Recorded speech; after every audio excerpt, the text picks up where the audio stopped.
Jesus and Alex in terms of, and different than this story a little bit. I mean, Alex's story he was a primary character in the story of looking at long-term detentions. And how did your relationship build trust in terms of, Alex, where you felt comfortable sharing some very painful things that you really hadn't shared before? And then, Jesus, how did you handle that in terms of crafting the story? I suppose I can start. For me, I think something that primarily happened was Jesus and I became a great team because of Jesus's willingness to be sensitive to the issue. I was dealing with a lot of things at the time that I probably didn't even notice. And Jesus's patience and I think his love for journalism it really helped because he knew exactly what to do. He at no point at all, pressured me. And I think that we did have a time constraint.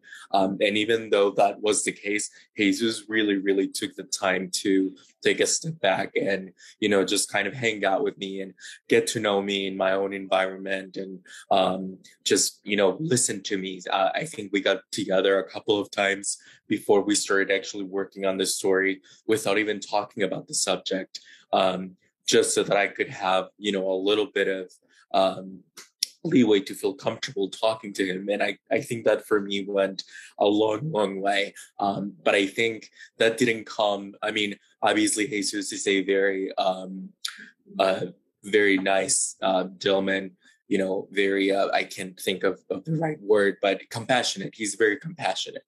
But he's also very passionate about his craft. And I think that really took us the extra step.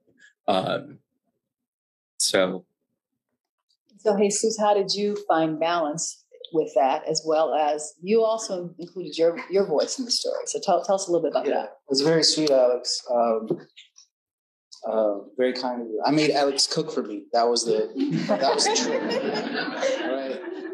No, I before a little bit louder. People in the back, we're good.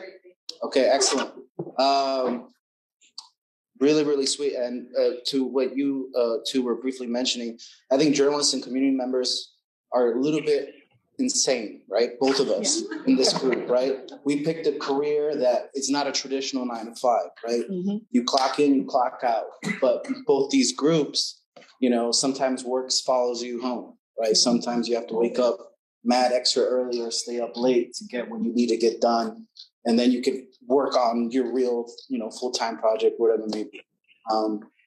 So working with Alex, I had to keep that in mind because of the trauma that Alex went through and his experience in ICE incarceration for so many months. Like Alex kind of alluded to it, many times we're behind deadlines for a lot of checkpoints in the project. But my investment with Alex was to make sure he was comfortable enough with me to share his story, right? As a young journalist, and keep in mind, during this time was 2020, right? The summer of unrest here in Chicago, but also elsewhere in the country, the result of the killing of George Floyd.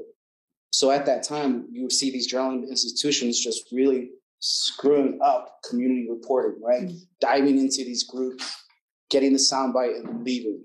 And that's what I didn't want to happen with this project. So with Alex, making that investment, taking that time with him, speaking with him, just asking him about his likes and dislikes, where he used to work.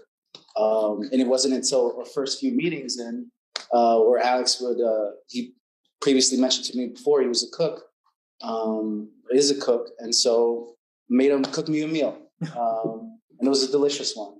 Better than today's lunch, no offense. So it's important to be intentional. And as for the journalism ethics, I think it's, especially these past few years on how these systems are, rooted in the foundation of J schools and also what you're supposed to do according to rules that, older, wider newsroom leaders, directors created. I think it's a silly thing to kind of live by.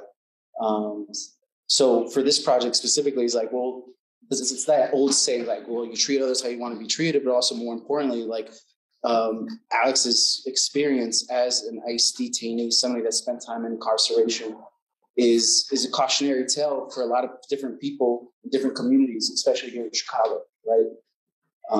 It's always a fear. So I always put myself in Alex's place. What if I was Alex?